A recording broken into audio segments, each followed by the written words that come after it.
Hey there, it's BoardGameDave, and today we're taking a look at one of the most highly anticipated Kickstarters that's out there right now. This is a game called FLOE by Pika Games, who was kind enough to send me a prototype copy to check out. This is a game designed by Henry Audubon, Johnny Pack, and Yoma, with art by the wonderful and imaginative Andrew Bosley.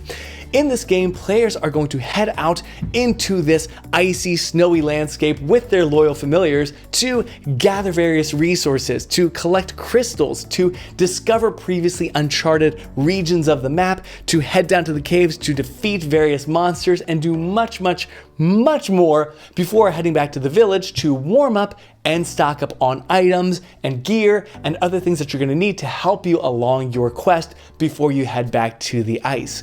Today, I'm going to tell you a little bit more about this wonderful game and give you 5 reasons why I think you should consider backing this game on Kickstarter right now. Let's get to it. First, you might want to back this game if you like lots of different mechanisms in your games. So in FLOE, we've got this Mancala system out here as you move villagers around the village. You've got exploration, area movement, resource gathering out here on the main map board. You've got contract fulfillment here as you complete quests. You've got engine building and building here as these buildings get added to your tableau in front of you.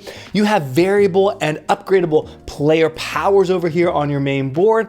You also have tags that you're going to unlock throughout the course of the game. Those tags are going to help you kind of accomplish other things throughout the course of the game. You've got secret objectives right here you'll collect throughout the course of the game. You've got combat using dice. As you encounter these monsters, you're going to roll dice, add the monster die, mitigate them, use your magic to defeat monsters and move on throughout the cave. You've got a push your luck mechanism. If you earn some loot as you defeat monsters, you'll be reaching into a bag and pushing your luck to pull a certain number of tokens from the bag. There is so much going on in this game, and it allows for this very sandbox feel where you can kind of go try this and explore different strategies. And they also, it almost feels like a whole bunch of mini games that come together in really curious and creative ways. So if you like a whole lot of different game mechanisms and dynamics in your games, FLOE might be a great game for you. Second, you might want to back FLOE if you want a cute and cozy game that still has a good amount of complexity and strategy.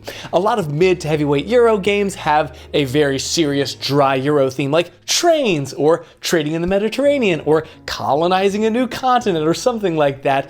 This game has this adorable, cozy atmosphere, but still a lot of thinkiness and strategy, and I think that's so wonderful. It's a great blend of curious, unique aesthetic with a strategy Euro game. You could explore the world as Woontu, a curious spice dreamer who says that noodles remind him of the future, which I think is so adorable. And maybe Yuma could be your loyal familiar, very adorable. And the characters are great, the villagers are great. As you explore these cards, you're gonna see these lovely, cute, adorable critters. So you've got this beautiful, lovely, cute world with really nice, decently heavy rule set. Third, you might consider backing FLOE if you appreciate the video game-esque feel of this game, where you're spending some of your time in the village, you're buying gear at the shop, you're talking to the locals in the tavern, you're getting quests from villagers and strangers in town before then going out into the cold, bleak world out here and exploring and, discovering and gathering resources and defeating monsters. It's very kind of RPG video game in that sense, and if that's a kind of game genre that you like, you might really appreciate, taking that same format and applying it to a board game like this. Fourth, you might want to back this game if you appreciate a sense of progression and development throughout the course of a game. So in FLOE, your main character can upgrade in strength over here as you roll dice against the monsters, and each character also has its own trait / destiny. So each character has up to 3 of these different personality traits, like the alchemist, who can get better at turning potions into heat, or the tome hunter, or the wind caller, or the merchant, or the naturalist, or the agent, or the smuggler, or the wanderer. And as you upgrade the characters, they're going to get stronger and stronger at their special ability that they can do. So that's one way you can upgrade as well. Your familiar can also upgrade and get more efficient at taking actions out here on the main board and collecting resources for you. And even the items that you have have can upgrade as you gather the prerequisite tags up here. You can flip them over to their stronger side. So throughout the course of the game, there's a lot of progression, leveling up, upgrading, and there's many ways to get those level ups throughout the course of the game. So it feels like you're ramping up and becoming stronger, more powerful, and just more efficient with your turns, which is very satisfying in this game. Fifth, you might consider backing FLOE if you appreciate the tension of a race to a certain amount of points. In this case, 6. So throughout the course of the game, you're gonna get half points and full points. And when you get those points, it's a really big deal because again, at 6 points, the end game is triggered, kind of like Scythe, another game I really love. So at a glance, you can look up at the scoreboard and see, first of all, who's in the lead, because there's only 6 points up on the board, and how close you are to the end of the game. How close is somebody to triggering the end by hitting that 6th point? You finish the round, you play one more round, you add up your points. Now, there are end game points from secret objectives that you'll be collecting throughout the course of the game,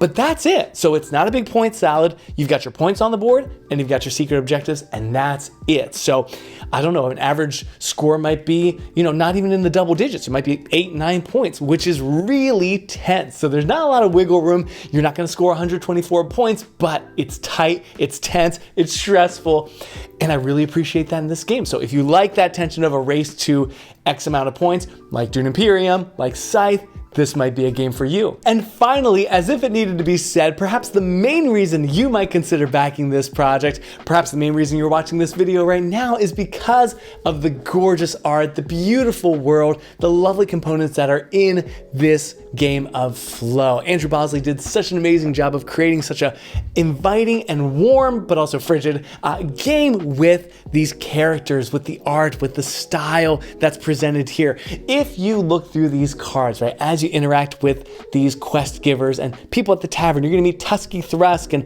Korka the Crystal Hunter and Hot Horn Hawthorne and Historian Harry and all these anthropomorphic, lovely, cozy critters and animals. It has a very kind of Everdell aesthetic, of course, these cute, cozy, snowy animals. So you want to interact with them. You want to go to the tavern and meet these characters, and you want to get quests from these villagers, right? Even down here with the creatures, they're kind of spooky and scary, but they're adorable. You've got a Slumb or a Rhinos or a Drog or even a Truga, right? So you've got these very interesting creatures down there. The characters, the main characters, of course, are adorable. You already met, of course, Woontu, my favorite, Curious Spice Dreamer. There's Rupa. The familiars are adorable. Even the items, where did I put them? Even the items, the pearl ring, the gnarled scepter, the cozy boots, right? Everything about this game just oozes coziness and cuteness, and I think that that's such a really interesting and unique and inviting aesthetic for a game like this. Of course, component-wise, you've got these fantastic miniatures right here for your main characters. Your familiars are also going to be these fantastically detailed miniatures as well. If you get the deluxe version, you get these villager miniatures, which I've got over here, also very cute and wonderful. The boats are going to be miniatures in the deluxe edition as well. So you've got that. Of course, these are prototype components, but obviously you're going to have nicer landmark standees and tokens over here for potions and crates, and everything, of course, is going to be a very polished and produced package. I think the deluxe edition also comes with game trays to organize your components. So there's a lot I could talk about in this game as far as prototype versus final product and how nice the components are, but that's all stuff you should check out on the Kickstarter page right now. But again, art, components, all that stuff, definitely a primary reason why maybe you should check out FLOE on Kickstarter right now. And there you have it. Those are 6 reasons why I think you should consider backing FLOE on Kickstarter right now. Now, obviously the Kickstarter page is live right now. It's raised over $400,000 as I record this, and the Kickstarter, by the way, is only going till next Tuesday. So don't dawdle around too much. Don't hem and haw about it. If it seems like a game that's right for you, definitely pull the trigger and get the game. And don't just take my word for it. Go watch other videos, go watch playthroughs and reviews and previews, and of course, always make an informed decision. Don't let one person tell you what to do with your money. You got to figure that out for yourself. But if you like the look of everything I presented today, again, go check out the site, go check out other videos, get some more info about this magnificent, amazing game called FLOE. And if you have any questions, by the way, please leave them in the comments down below. I will answer them as soon as I can. If I don't know the answer, I'll talk to somebody at Pika and hopefully get you an answer as soon as I can. So thank you so much for making it to the end of the video. If you're new here and you want to subscribe to the channel, of course, be my guest, give it a like, all those wonderful things. And in the meantime, I hope you have a wonderful week. Take care and happy gaming. Bye.